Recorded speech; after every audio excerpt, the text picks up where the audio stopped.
Welcome to Orioles on the Verge. This is Zach Spedden. My co-host Bob Phelan and Nick Stevens are out this week. So this will be my second of two solo episodes as we cover the latest news in Birdland. And on tonight's episode, I will be taking an early dive into the MLB draft by looking at a few mock drafts that have recently been published and breaking down some of the players that the Orioles might be considering for their top pick, which will be the 22nd overall selection in this summer's draft. But first, I want to give a programming note, which is that on Saturday, May 11th, we will be doing a live episode from Checker Spot Brewing. The show will begin at 2 p.m. just before the Orioles take on the Diamondbacks that afternoon. If you have tickets to the game, stop by ahead of time. Checker Spot is a short distance from Orioles Park at Camden Yards. You can come in, hang out with us, and then head over to the game. If you don't have tickets to that afternoon's contest, then stick around after our live show because the game will be on a Checker Spot and we will be having a viewing party after our show. And there's an added bonus here. If you're a member of our Patreon community, I was just given this news by someone at Checker Spot Brewing, which is that there's going to be a free beer, one free beer to eligible patrons. And here's how you get your beer. A password will be posted in the Patreon chat on our Discord channel closer to the live show. If you're a member of the Discord chat and you are a patron, mention the password when you go up to the bar and you will get your one free beer. So that's something to look forward to. As a reminder, though, you do have to be a member of our Patreon community and part of the Discord chat to get that offer. But we're appreciative of Checker Spot extending that offer, and we look forward to seeing everybody there. And as a quick reminder, you can join our Patreon community by becoming a paying member for as little as $3 a month and have access to a lot of benefits. Some of the things that our patrons receive include monthly top 50 prospect list updates, daily recaps from Bob, Nick, and myself, and access to Patreon exclusive chats on our Discord channel. Now I'll get into the main topic of this episode, which is the 2024 MLB draft. The draft will take place over 3 days, beginning on Sunday, July 14th. And there are still a lot of unknowns to be answered over the next few months. And that goes for all 30 teams, not just the Orioles. Before I discuss some of the players that have recently been mocked to the Orioles, though, I want to give a high level overview of this year's draft class, especially because Bob, Nick, and I have not really had the chance to discuss it on air yet. The consensus so far within the industry, and this has been a prevailing notion for a while, is that this year's draft class is weaker than some of the classes we have seen recently. Last year was exceptionally strong, and there is a noticeable drop off between not just last year and this year, but some of the years prior to 2023. Joe Doyle was on our show last year, and he talked about this. And Joe does excellent work around the draft. And in fact, his most recent mock draft is one of the ones that I'm going to highlight on this episode. But Joe was on our show last year, and he talked at that time about how the 2024 draft class was shaping up to be one of the weaker ones in recent memory, and with a particular drop off in terms of talent at the high school levels. And so far, that seems to be the consensus still within the industry. There's not as much high school talent, especially on the high school hitters side, as there has been in recent years, and that this year's draft class is going to skew heavily towards college hitters, and that there's a noticeable drop off once you get beyond the top tier of talent.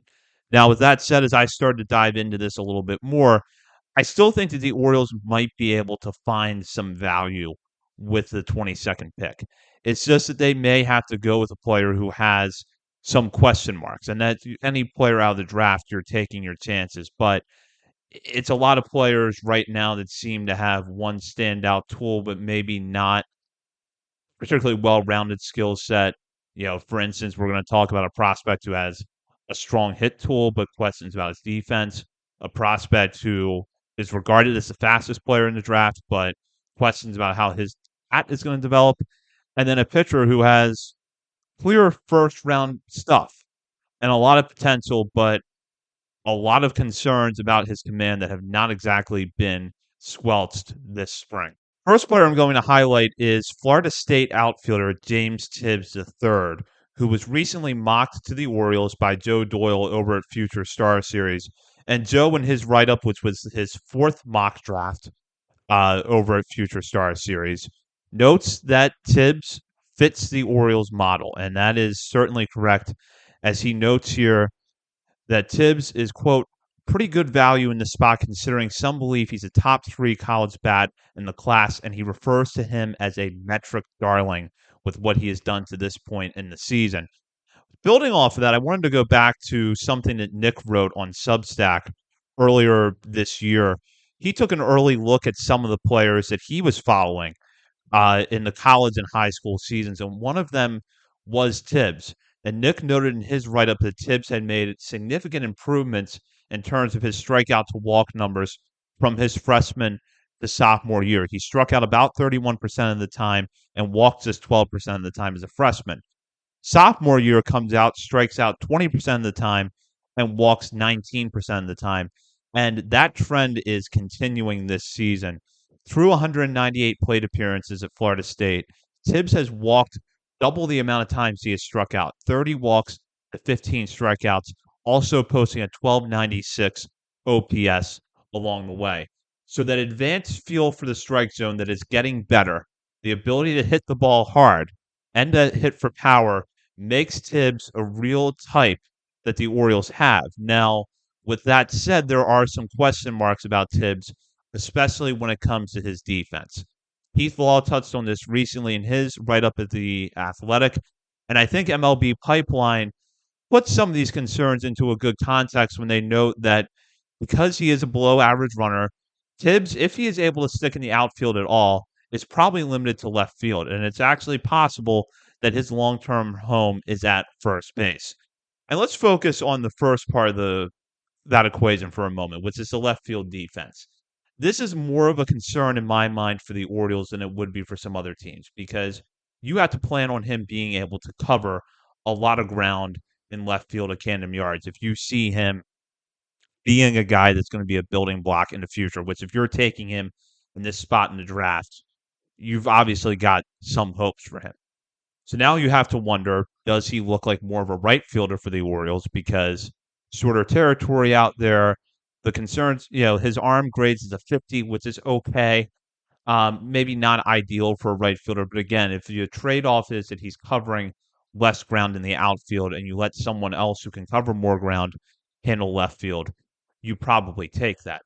And then there's a long-term picture when it comes to first base.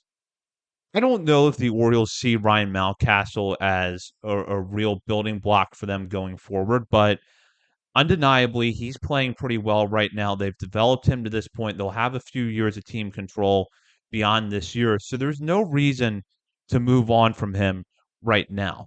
But if the Orioles would decide to move on from Mountcastle within the next year or two, they've got some options in their system already. Heston Kjerstad may end up at first base long term, or at least play some first base. There's been some speculation about whether or not Kobe Mayo slides over there and at least logs some playing time at first base. And then I would throw Samuel Basallo's name into that mix too, because while the Orioles, I believe, are fully intent on developing Basallo as a catcher, there's always the possibility that he does end up at first base, and they've given him a lot of reps at first base in the minor league, so you can't rule that out. With that said, I don't think the stockpiling too much at one position is a real concern for Mike Elias, and honestly, I don't really think that it should be. These things have a way of working themselves out. So if the Orioles at number 22 believe that Tibbs is the best option on the board, they're not going to let the fact that they already have Heston Kjerstad in the system deter them from picking him. What I'm curious to see, though, is that Tibbs is one of those players that I could see it going either way with whether or not he's still on the board at 22. Someone picking above the Orioles might decide that he's a great option for their organization because they know that that's going to play at the professional level and they'll worry about the defense later on. Or it could be that teams are actually concerned about the defense, maybe aren't as high on the bat, and he starts to fall a little bit. But if he is there at number 22, this is a player that I would have my eye on because he checks off a lot of the boxes that the Orioles have. And there's an upward arrow with him in regards to his plate approach. It's getting better. And I think that if the strikeout to walk numbers hadn't trended the way that they have over the last 3 years, probably wouldn't be looking at Tibbs a whole lot because the Orioles would know that they're looking at more of a project. But Heston Kjerstad, you go back to when he was at Arkansas, he showed some gradual improvements during his time there in this area. We're seeing that with Tibbs now, and I have to think that that could make him attractive to the Orioles. If you're a fan of players with speed, then you're going to want to keep your eye on shortstop Kellen Lindsey out of Hardy High School in Florida. Lindsey is regarded by many as the fastest player in this year's draft class, yet there are some concerns about his bat. In his most recent mock draft over at Just Baseball, Aram Leighton has the Orioles taking Lindsey with the 22nd pick overall. And while acknowledging that there are concerns about Lindsey's swing, Aram believes that the Orioles, with their track record of success in helping hitters develop at the professional level, could be a good fit for Lindsey. We've had Aram on the show before and certainly value his insights. So I really do take note of that. What's interesting in my mind, though, is that if you look at some of the draft classes in the last few years under Mike Elias, speed was not something the Orioles generally targeted. And that held true up until last year when the position player part of a draft class that was otherwise heavy on pitchers featured players who ran really well. Enrique Bradfield Jr., with the first pick overall, was obviously the sort of poster child of that approach in the draft class. But some other players, Matthew Etzel, Mac Horvath, guys like that do run well. So the Orioles focus a little bit more on speed in last year's draft. And Bob, Nick, and I spent a lot of time last summer in the aftermath of the draft trying to figure out what that meant. Is the Orioles model evolving? Is it a reaction to where the game is going or could be going, which is that speed becomes more valuable? There's going to be more stolen bases in the future, or is it just a pure coincidence? And it was just more about last year's draft class than it said about anything the Orioles are doing to change the way that they draft. And we still really don't know the answer to that question. But with that in mind, the 2023 draft class makes it seem more likely that the Orioles could take their chance on someone like Lindsey because they really do value his speed. The other question mark about Lindsey, aside from the bat, is his defense. Aram seems to believe that he will stick at shortstop, and most other write ups about Lindsey believe in his defense, but will note that the arm strength is maybe not ideal for a shortstop. Right now, MLB Pipeline has him graded as a 50 arm. Keith Law also brought up questions about his arm strength in his write up of him over at The Athletic. What I will say, just speaking not about Lindsey, but about prospects in general, especially when they're coming out of the high school ranks, is that shortstop is one of the hardest positions to evaluate when a player is really young because you're trying to figure out physical projection. Are they going to outgrow the position? If there's concerns about their throwing, is it an arm strength or an arm accuracy issue? So for example, you go back to Gunnar Henderson. I bring him up a lot when I talk about this because when Gunnar was starting out, you could tell he had the arm strength to play shortstop, but the arm accuracy left a lot to be desired. Jordan Westberg, meanwhile, maybe a little bit more accurate at shortstop, but clearly didn't have the arm strength that Gunnar Henderson had. So with Lindsey, it seems to be a question of arm strength. He's listed at 6'2", 175, so I don't think that you're going to have concerns so much about him outgrowing the position. But is the arm strength going to show up over time? And is arm strength something that you can improve once you get a guy into the system? Given that the Orioles have worked with prospects like Kobe Mayo to improve their throwing motions, that leads me to believe that maybe you have Tim DeJohn and the other infield instructors work with a guy like Lindsey, and you get a little bit more out of his arm strength. Now, the speed is really what makes him interesting. 75 grade run tool, according to MLB Pipeline. This is something that is going to play at the next level. And if the bat and the glove develop along with that, you're looking at someone who's a really good value to 22nd pick because he's going to stick up the middle. He has a plus tool, and he could develop over time into solid everyday position player. Third and final prospect I'm going to highlight is left-handed pitcher Jonathan Santucci out of Duke. For my mind, Santucci presents maybe the most fascinating set of questions of the three players that I've discussed in this episode because his profile is one that does fit the Orioles, but it doesn't necessarily mean that they're going to take him with the first pick. Now, Baseball America, in their most recent mock draft, has the Orioles selecting Santucci 22nd overall.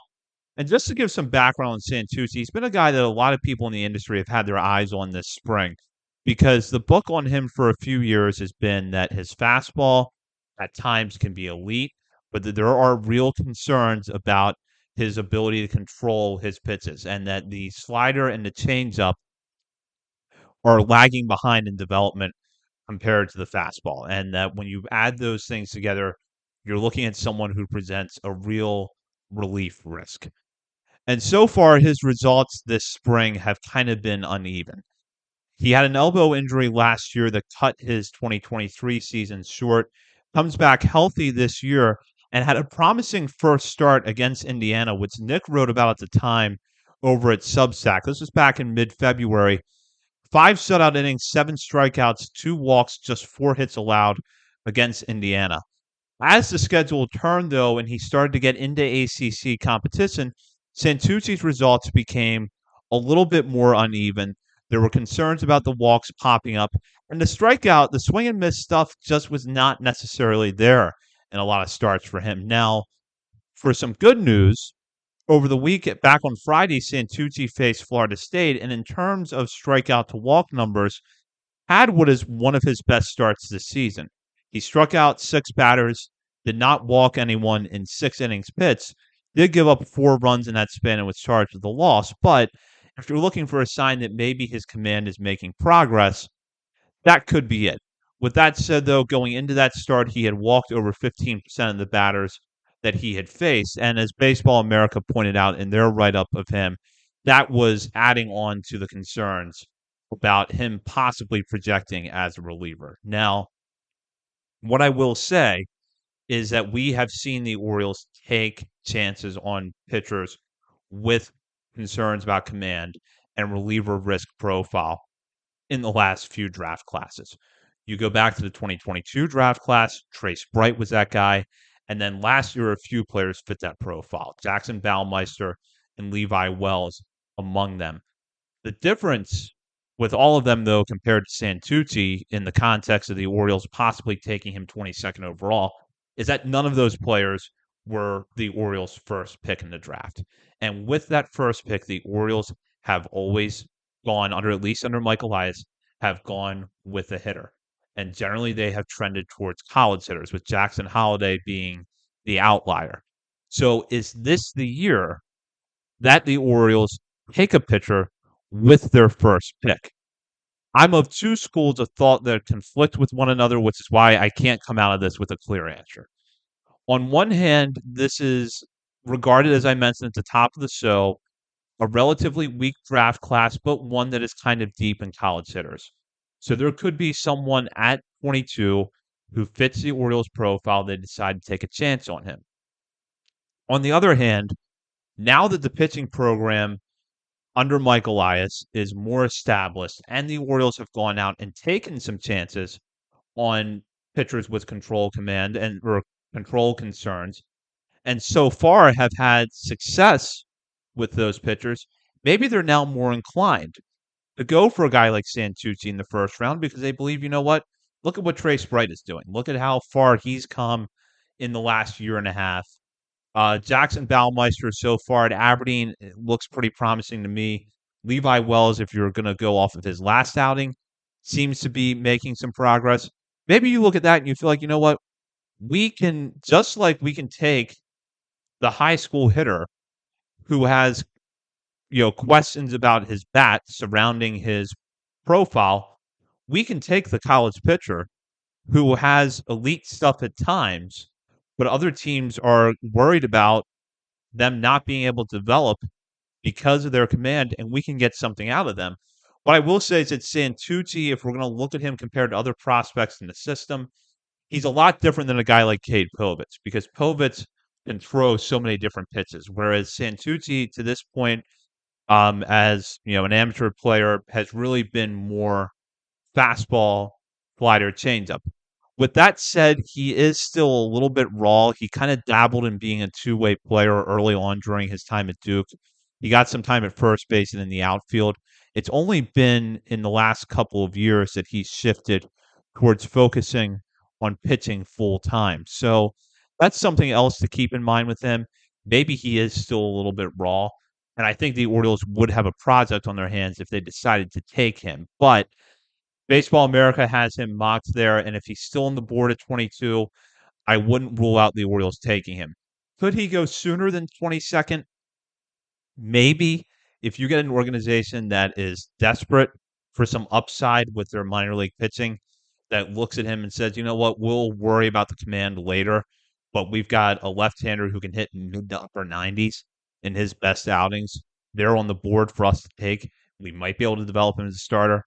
And this, again, not a particularly strong draft class. So maybe a team picking in that 10 to 21 range rolls the dice on Santucci to see what they can get out of him. But certainly more to come with Santucci and the other players that I've highlighted in this episode. But very curious to see as we get closer to the draft, do you start to hear more noise about the Orioles being interested in Santucci? And if so, what does that say about how they're continuing to evolve under Mike Elias?